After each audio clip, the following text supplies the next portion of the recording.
thing is summarize. We all know what summarize means. Yes? Good. So to sum up the main points, very simple. So write summarize, sum up the main points. We're going to give a brief explanation of the important and relevant details. Sometimes when we're reading nonfiction, there might be a few details in there that really don't have to do exactly with the main central idea. So you can always leave those out when you're summarizing. We just want the main points. A basic understanding of what this is talking about.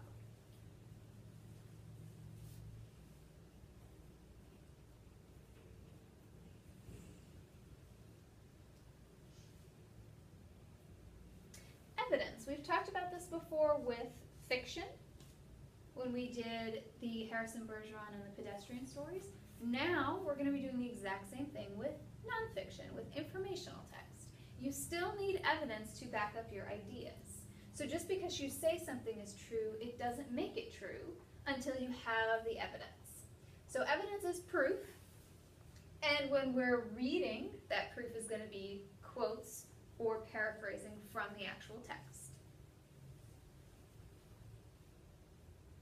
It's like you're an investigator in a crime scene. You need proof to back things up. So we're looking as we read for the fingerprints or for a piece of material left. It's exactly what you do when you read. We're pulling different pieces of it out and using that as our proof to back up our ideas.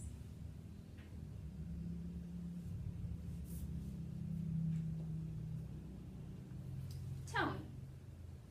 We heard this word before? Tone. Sounds familiar. So this is the writer's attitude towards the subject that they're writing about. You can have a variety of tones. Most of the time we have either a formal or an informal tone. Formal you're going to see, say, in a newspaper or magazine. Informal you might read on a blog or a Facebook post, something like that. People can be sarcastic, they can be optimistic. You have all these different kind of informational, all different tones that we use.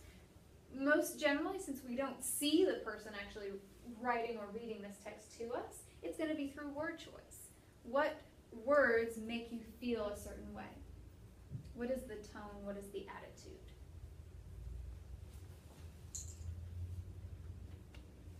Point of view, another one that we've heard of.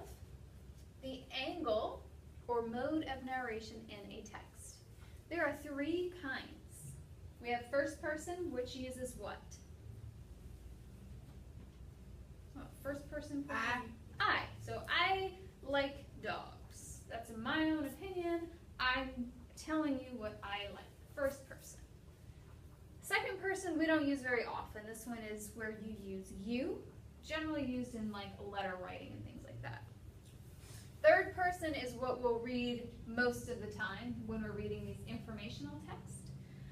It's going to be things like he or she or it or they, where we have this narrator giving us all of these facts and figures. Point of view is the perspective, the angle that we're reading. Most of the time we're going to see third person, sometimes first person depending on what we're reading. Much less of the time it'll be second person. Central idea is exactly what it sounds like. It's what the text is about. So we have a summary, which is kind of the overview of everything. The central idea is the very main thing that this is talking about. It's developed through supporting ideas, which are going to serve as your evidence. So you're going to get a question that's going to say, what's the central idea? And tell me how you know that that's the central idea. Tell me how this is backed up. So you'll say the central idea, and then you'll give me a few quotes that support it, that serve as your evidence.